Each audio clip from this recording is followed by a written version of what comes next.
What is up, everybody? It is JT Sports and Match you guys with another video. This video, I'm here with my NFL Draft 2021 quarterback prospect rankings. Going to be giving you guys my top 10 quarterbacks heading into the 2021 NFL Draft. This, in my opinion, may be one of the best and one of the deepest quarterback classes we have seen in a very long time. There are a lot of good quarterbacks. As a matter of fact, there could potentially be 5 quarterbacks who get drafted in the first round, and there potentially could be 4 quarterbacks who get drafted inside of the top 10. You also have your high upside, high risk, high reward guys like Newman. You have your guys like Trevor Lawrence, Justin Fields, and Zach Wilson, who are regarded as some of the top quarterbacks in this draft class. And you have some underrated guys like Matt Jones. I believe there are a lot of good quarterback prospects in this upcoming draft class. Now, before I get into it, if you haven't already, make sure that you guys go ahead and subscribe to the channel. Upload NFL videos and college football videos daily. Also, make sure that you guys follow me on my social media platforms. My Instagram and Twitter is both JT_. The link to those are down in the description down below. And let's get into it. So,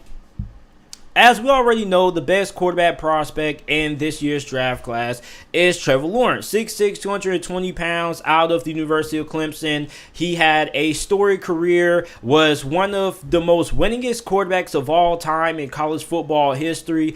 And listen, there is nothing that I can say about Trevor Lawrence that has been said already. A lot of people consider him the best quarterback prospect, 6 Andrew Luck.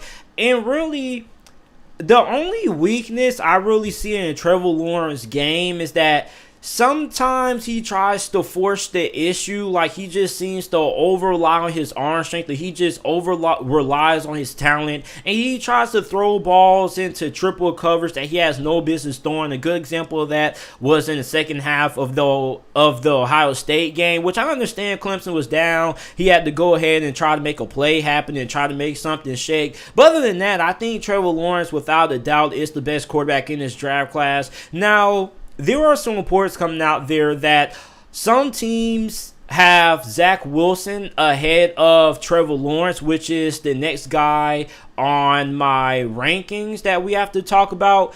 And I can understand why some people may have Trevor Lawrence behind Zach Wilson. Well, some teams, because you look at Zach Wilson, he has more potential than Trevor Lawrence because of his athletic ability, his ability to run the football. He's really accurate. He's a good decision maker. But I still think Trevor Lawrence is better than Zach Wilson. And I think the margin of talent between Trevor Lawrence and the rest of the quarterbacks in this draft class isn't, incredibly large. I think it's pretty thin, but I do think that Trevor Lawrence is way better than every single quarterback in this draft class behind him by a good portion. But Zach Wilson is the second best quarterback in my opinion. Now, there has been an argument between Zach Wilson and Justin Fields. Now, I like Zach Wilson a lot because I think Zach Wilson has a lot of potential. I think his upside is Deshaun Watson.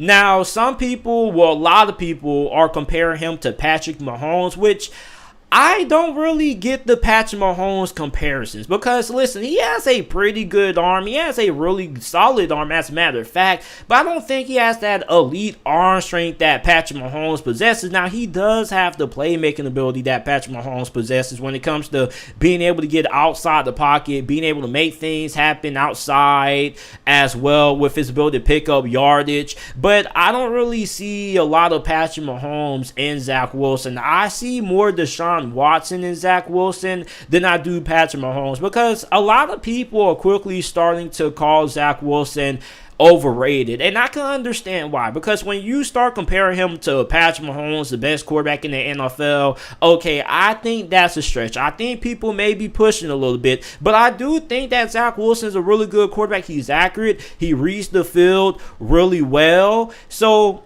listen, I don't think you could go wrong by drafting Zach Wilson behind Trevor Lawrence, but I do think that Zach Wilson is the second best quarterback prospect in this upcoming 2021 NFL draft. I have Justin Fields at number 3. Now, I've been going back and forth with Justin Fields fans because there are a lot of Justin Fields defenders out there who believe that he's just as good as Trevor Lawrence, and there are a lot of people out there who believe that he's better than Zach Wilson. But here's the thing. When I rank quarterbacks based on who can start day one. Okay, I'm not ranking quarterbacks based on potential, upside, and all that other nonsense. At the end of the day, I want to rank the quarterbacks who are able to have the most success right away. Which quarterback can be a day one starter right away? And I don't think Justin Fields is a day one starter, believe it or not. And a lot of people are going to disagree with me on that. But listen, Justin Fields in the biggest games that he played this year, Indiana, Northwestern in the Big Ten championship game, Clemson in the semifinal rounds of the college football playoffs, and Alabama in the national championship game, he pretty much struggled in pretty much all of those games besides the Clemson game, which happened to be his best performance. And a lot of people want to talk about, well, JT, look how great he performed against Clemson. Look at the numbers he put up in that Clemson game. And I understand that. I understand that he had a really good performance against Clemson. Not even a good performance, a great performance. One of the best performances we've ever seen in the history of the short time that the college football playoffs has been around. But just because you have one good game doesn't mean that I just have to ignore the other bad games that you had. That's like taking a girl on a date and you just ignore all of the red flags because she has a couple of good personality traits. So you just want to go ahead and you want to ignore the red flags. Like, I can't ignore the red flags. And a lot of people are saying that he struggles reading the field. A lot of people keep saying that people keep nitpicking Justin Fields. I don't see it as nitpicking. Like, there are pretty obvious red flags about Justin Fields. He does struggle to read coverages. He does struggle to read defenses. This was a problem of his last year that, his ability to read defenses kind of was a little bit slow. In the NFL, you have to be able to speed up that process. Now, obviously, if he goes to the right team, the right organization with a really good coaching staff, then that really wouldn't be an issue because this is an issue that can be easily fixed with the great quarterbacks coach. Like, a lot of people said the same thing about Justin Herbert last year, that Justin Herbert struggled to read defenses. He wasn't good dissecting coverages and he was inaccurate. Well, he went to the Chargers.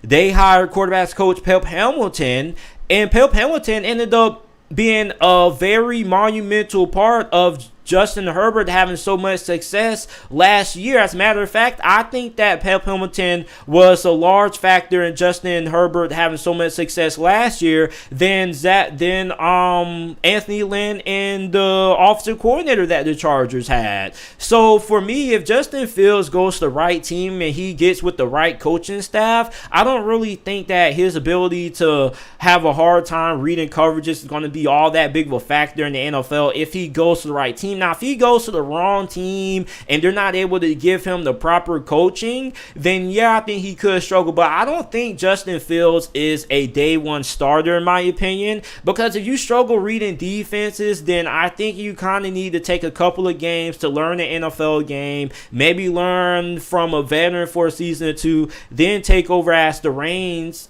I really think that Atlanta will be the perfect landing spot for Justin Fields. If he gets drafted by the Atlanta Falcons, and I already made a video about this, make sure that you guys go ahead and check it out. But if he gets drafted by the Atlanta Falcons, he doesn't have the pressure to start right away. You're going to have Matt Ryan, whose playing days are winding down. He probably has at least 1 more year or 2 years left before Justin Fields could come in and take over. But I think he could learn from Matt Ryan, learn the playbook, get accustomed to the NFL game, and after a year or two, when Matt Ryan decides to hang it up, then he can take over as the starting quarterback for the Falcons. Or I really think the Carolina Panthers will also be a really good fit for Justin Fields as well. I'm really confident in Joe Brady's ability to be able to develop quarterbacks as well. So I think the best landing spots for Justin Fields are the Panthers or the Atlanta Falcons. At number 4, I have Trey Lance from North Dakota State. Now, Trey Lance, doesn't really have a lot of experience. As a matter of fact, he's probably is the least experienced quarterback out of the top 5 quarterbacks in this draft class. He basically played one season, then he played one game this year, then declared for the draft. Now, the one game that he played in was pretty shaky. He had a pretty shaky stat line, but, you know, we didn't really have any spring practice, only had a couple of weeks of fall camp. So I can understand why he came out a little bit rusty. But he's 6'4", 226 pounds. He has a lot of upside. He could be, I think he and Justin Fields are kind of in that same category as runners. They're really explosive runners who can run over you, kind of similar to the Jalen Hurts running style. They're not more like a Lamar Jackson runner. Lamar Jackson is more elusive and it's more of a elusive finesse runner. I think Trey Lance and Justin Fields are more power runners similar to the running style that Jalen Hurts has. And also, he has a really good arm. He has really good size, of course. And he's really good when it comes to making decisions with the football. Because remind you, not this season, but last year in 2019, this guy threw no interceptions. And I don't care if you play Division 3, Division 2, Division 1, FCS. I don't care if you play NAIA. I don't care if you play JUCO. I don't care if you play Division 5 football. For a quarterback to go an entire season with no interceptions is extremely impressive. That is not a phenomaly. Like, that is something that is incredibly rare. So you don't go a whole entire season without throwing a single interception. To remind you, in the FCS subdivision, they have not only a full regular season, but they also have a full playoff bracket as well. They don't have 4 games. Like, they have like a couple of other teams in the playoffs as well. So he went essentially what is equivalent to an NFL season in college football without throwing an interception. That is really impressive.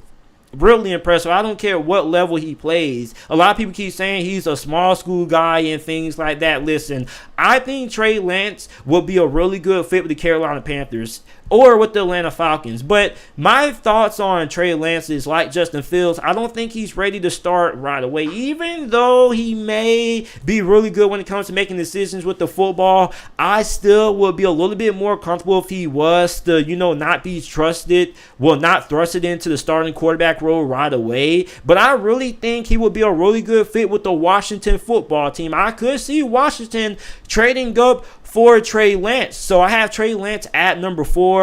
At number 5, I have Mac Jones. Mac Jones is probably my favorite quarterback in this year's quarterback class because I think Mac Jones is highly and severely underrated. A lot of people keep nitpicking Mac Jones. They keep saying he doesn't have a great arm. He doesn't have a lot of athleticism. He got carried by the talent that he had around him at Alabama. And that's a lot of bull crap to me because if you play on one of the best teams in college football, of course you're always going to have a loaded supporting cast. Like, nobody said this about Joe Burrow last year. Joe Burrow, when he played for that national championship LSU team, he essentially played with 3 first-round wide receivers: Jamar Chase, Justin Jefferson, Terrace Marshall. You can make the argument and say that Joe Burrow probably had the best supporting cast that any other quarterback prospect in NFL draft history has probably ever had. Like, Terrace Marshall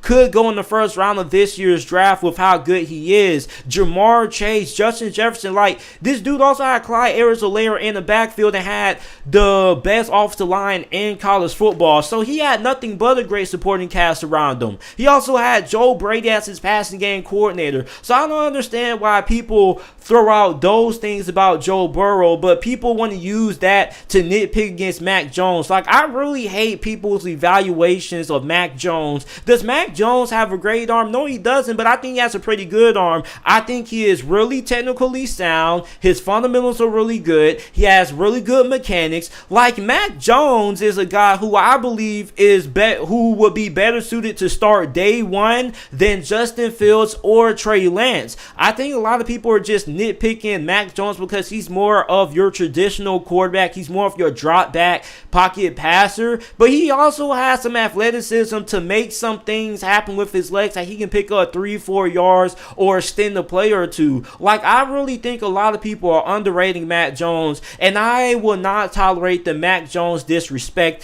I think Mac Jones will be a fit made in heaven for the New England Patriots. If the New England Patriots were creating a quarterback, it would be Mac Jones. I don't know what other quarterback in this draft class is a better fit for New England than Mac Jones. He is the typical New England Patriots quarterback. Bill Belichick doesn't care about arm strength. He cares about, one, how good you are at making decisions, which Mac Jones does really well. Two, how accurate are you when it comes to throwing the football? Mac Jones may be the second most accurate quarterback in this draft class. When he went to the Senior Bowl, he pretty much was the Senior Bowl MVP, and he didn't even play in the Senior Bowl game. Like, Mac Jones came into the Senior Bowl and was throwing darts the whole entire Senior Bowl week during practice. And that's really hard to do because the majority of the time you're playing with wide receivers that you never played with before. You don't have no timing down. You don't have no chemistry. And Mac Jones was throwing absolute dots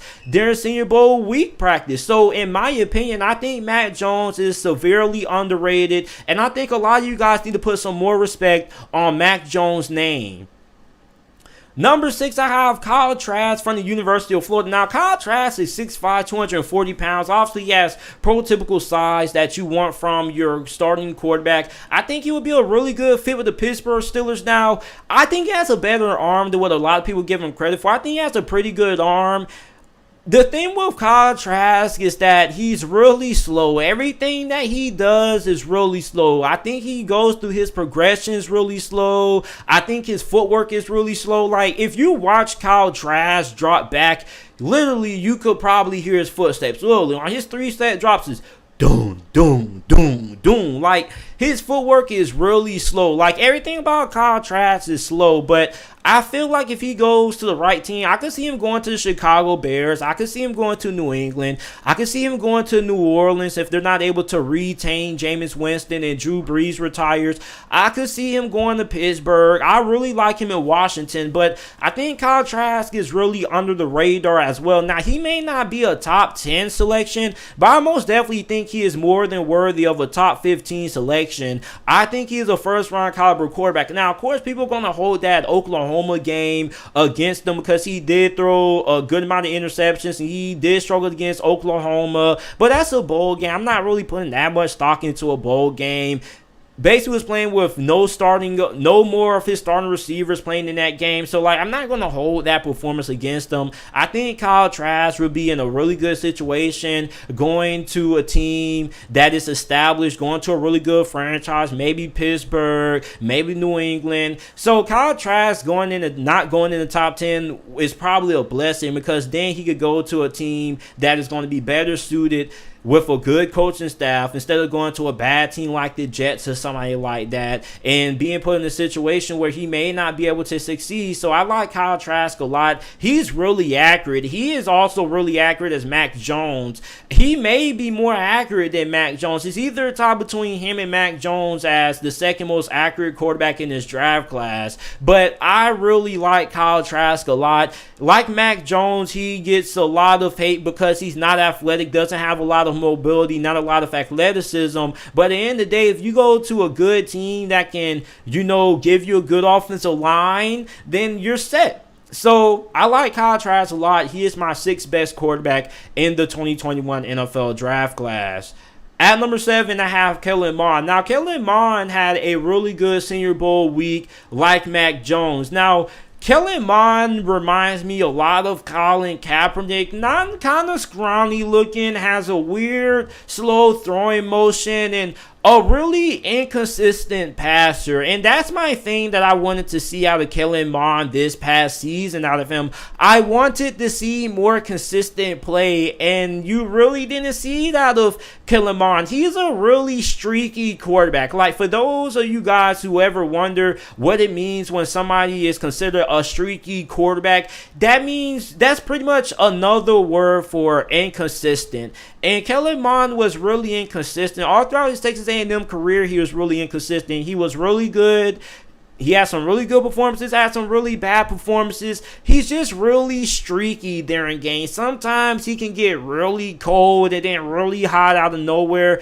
But he is really athletic. He is a sleeper prospect. He is a boomer bust prospect that could go either way. I could see him as a starter one day. I also could see him as a career backup, but I also could see him out of the league, maybe playing in the XFL next year. So it's either way with Kellen Mond. And at this point in the draft, you're probably looking at your day 2, your round 3, round 4, round 5 guys. I don't think Kellen Mond will go in the second round, but I do think he could probably go round 3 or round 4 because he could be a really good backup. You also could groom him. I could see a team like New Orleans maybe taking a chance on him, maybe Indianapolis, maybe. So, I mean, I think Kellen Mond is a boomer bust prospect that could go either way. It just depends on the situation that he lands in. Now, he has a pretty good arm. Like I say, he's a pretty good athlete. He reminds me a lot of Colin Kaepernick when Colin Kaepernick played for Nevada, because Colin Kaepernick was a really streaky passer when he was playing for Nevada as well.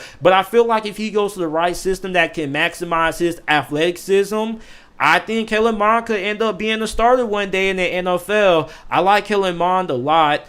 At number 8, we have Jamie Newman. Now, I didn't really know where to place Jamie Newman. I feel like Jamie Newman really should be behind the quarterback who I have next at number 9. I think I'm putting Jamie Newman at 8 because of his potential, because he may have more potential than the majority of the guys who are going to be drafted in the first round. He probably has, out of all the quarterbacks in this draft class, if you're just ranking these quarterbacks based on potential, it probably would be, you're going to have Trevor Lawrence, you're going to have Justin Fields, you're going to have Zach Wilson, then you're going to have Trey Lance. Jamie Newman will probably be 5th in that department in terms of ranking these quarterbacks in potential.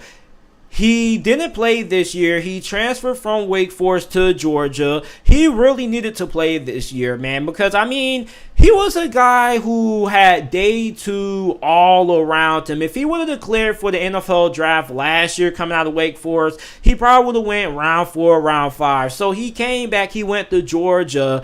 He had the potential to become a first-round pick, but he decided not to play this year. Then he went to the Senior Bowl.